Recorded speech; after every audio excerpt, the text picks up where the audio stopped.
అందరికీ నమస్తే అండి. Welcome to my channel. ఈరోజు మనం మన మౌల ఫైనాన్షియల్ గ్రోత్ ఛానల్‌లో ఇంకొక ఇంపార్టెంట్ నోటిఫికేషన్ గురించి అయితే మీకు చెప్పబోతున్నా అండి. ఇది వచ్చేసి మనకు ఇంటెలిజెన్స్ బ్యూరో నుంచి రావడం జరిగింది.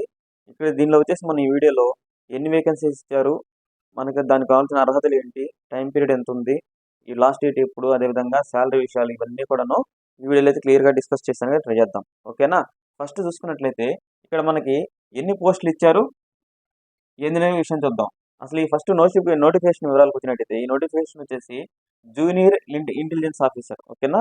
జూనియర్ ఇంటెలిజెన్స్ ఆఫీసర్ నుంచి ఈ యొక్క మనకి అయితే నోటిఫికేషన్ అయితే రావడం జరిగింది. మొత్తం కూడాను 394 పోస్టులు మనకు రావడం జరిగింది అనమాట. మొత్తం పోస్టులు వచ్చేసి 394 పోస్టులు అనేవి ఇవ్వడం జరిగింది. పోస్ట్ వచ్చేసి మనకు జూనియర్ ఇంటెలిజెన్స్ ఆఫీసర్ అంటే టెక్నికల్ గ్రేడ్ 2 కింద మనకి ఈ యొక్క నోటిఫికేషన్ ఉండడం జరిగింది. రిజర్వేషన్ ప్రకారం కేటగిరీ వైజ్గా ఈ పోస్టులు అనేది మనకు అన్ని విధాలు ఉన్నాయన్నమాట. ఓకేనా? నెక్స్ట్ చూసుకున్నట్లయితే ఇంపార్టెంట్ డేట్స్. నెక్స్ట్ చూసుకున్నట్లయితే మనకి డేట్స్ అనేవి ఎప్పుడెప్పుడు ఉన్నాయి మనకి. ఈ యొక్క నోటిఫికేషన్ అనేది ఆగస్టు 22 అయితే రిలీజ్ చేయడం జరిగింది. కాకపోతే ఆన్లైన్ అప్లికేషన్ అనేది ఆగస్టు 23 నుంచి ఆన్లైన్ అప్లికేషన్ అనేది రిలీజ్ చేశారు. మనకి లాస్ట్ డేట్ విషయానికి వచ్చినట్టయితే సెప్టెంబర్ 14 అనేది మనకి లాస్ట్ డేట్ ఇవ్వని మనం చెప్పుకోవచ్చు. అంటే ఎవరన్నా అప్లై చేయాలనుకున్న వాళ్ళు ఈ లోపు ఎవరైనా ఇంట్రెస్ట్ ఉంటే మాత్రం అట్లాంటి వాళ్ళందరూ కూడాను అప్లై చేసుకునేది ట్రై చేయండి. పేమెంట్ వచ్చేసి మనకు ఆన్లైన్ ద్వారా చలాన్ ద్వారా మనకి పేమెంట్ అయితే మనం చేసుకోవాల్సి వస్తుంది.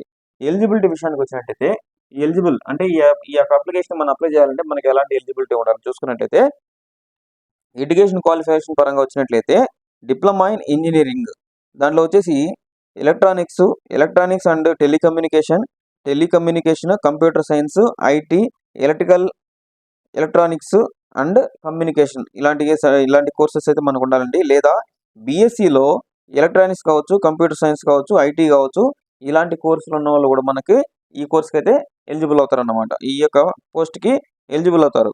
ఏజ్ లిమిట్ విషయానికి వచ్చినట్లయితే ఇక్కడ మనకి ఏజ్ లిమిట్ విషయానికి వచ్చినట్టయితే 18 సంవత్సరాల నుంచి 27 సంవత్సరాల మధ్యలో వయసు ఉండాలి. జనరల్గా మనకి కేటగిరీ వైజ్గా మనకి ఏజ్ రిలాక్సేషన్ ఎలా ఉంటుందో సేమ్ దీనికి కూడా అలానే ఉంటుంది. ఓబీసీకి అయితే మనకు ఒక 3 సంవత్సరాలు అనేది అడిషనల్గా ఉంటుంది.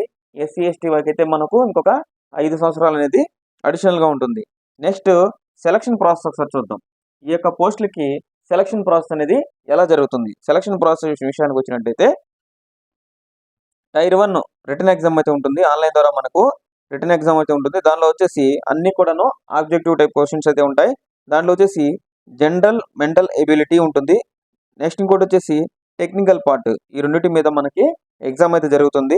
టైర్ 2 విషయానికి వచ్చినట్టయితే స్కిల్ టెస్ట్ అంటే ప్రాక్టికల్ టెస్ట్ ఏదైనా ఒకటి కండక్ట్ చేసే అవకాశాలు ఉన్నాయి.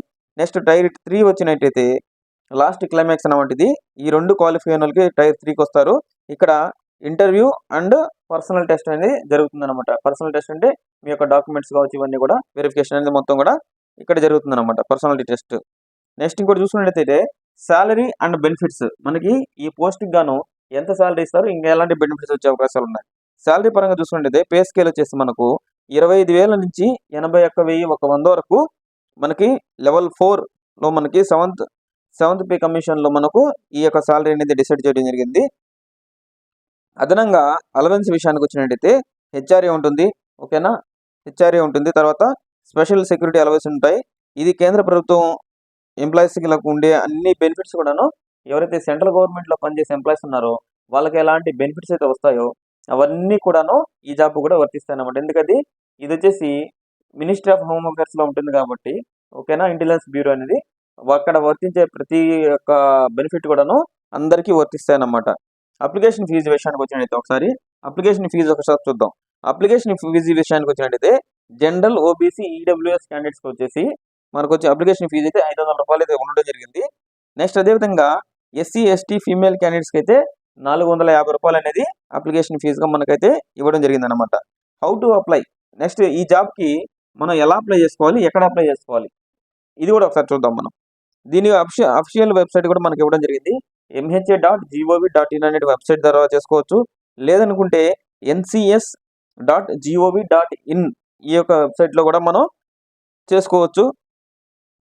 అక్కడ రిక్రూట్మెంట్ సెక్షన్లో మనం చూసుకున్నట్లయితే ఐబీ జూనియర్ ఇంటెలిజెన్స్ ఆఫీసర్ అని ఉంటుంది. దాన్ని మీరు క్లిక్ చేసినట్లయితే మీకు డైరెక్ట్గా అప్లికేషన్ అనేది ఆన్లైన్లో అప్లికేషన్ అనేది ఓపెన్ అవుతుంది. దాంట్లో మీరు మీ యొక్క డాక్యుమెంట్స్ కావచ్చు, మీ యొక్క పర్సనల్ డీటెయిల్స్ కావచ్చు, దానిలో అన్నీ కూడా మీరు సబ్మిట్ చేయాల్సి వస్తుంది.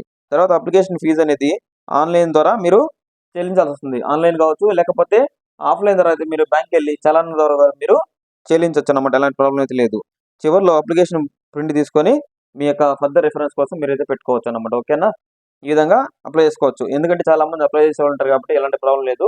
నెక్స్ట్ ఇంకోటి freejobwallet.com అనే వెబ్సైట్ నుంచి కూడా మనం ఈ యొక్క పోస్టులకి అయితే అప్లై చేసుకోవచ్చు. ఓకేనా?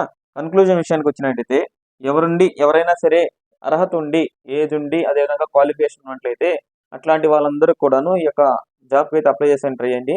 ఎందుకంటే ఇంటెలిజెన్స్ బ్యూరో అనేది ఒక అత్యున్నత స్థాయిలో ఉన్నటువంటి ఒక మంచి గవర్నమెంట్ పొజిషన్ అని మనం చెప్పుకోవచ్చు.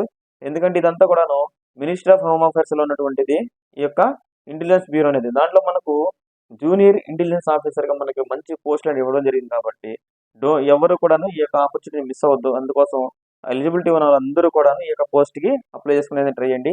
అదేవిధంగా మీ ఫ్రెండ్స్ అండ్ ఫ్యామిలీ మెంబర్స్లో ఎవరన్నా చదువుకున్న వాళ్ళు ఉంటే అలాంటి వాళ్ళందరికీ కూడాను ఈ వీడియోని అయితే షేర్ చేయండి. ఎందుకంటే కొంతమందికి అనేది యూజ్ అవుతుంది కాబట్టి అలాంటి వాళ్ళందరికీ కూడాను షేర్ చేసానికి ట్రై చేయండి. ఓకేనా? అదేవిధంగా మన ఛానల్ని ఇంకెవరైనా సబ్స్క్రైబ్ చేసుకోకుండా ఉన్నట్లయితే అలాంటి వాళ్ళందరూ కూడాను ఛానల్ని సబ్స్క్రైబ్ చేసుకొని వీలైనంత ఈ వీడియోకి లైక్ చేసానికి, సపోర్ట్ చేసానికి ట్రై చేయండి. ఓకేనా? అందరికీ మరొకసారి థ్యాంక్స్ అండి. జై హింద్.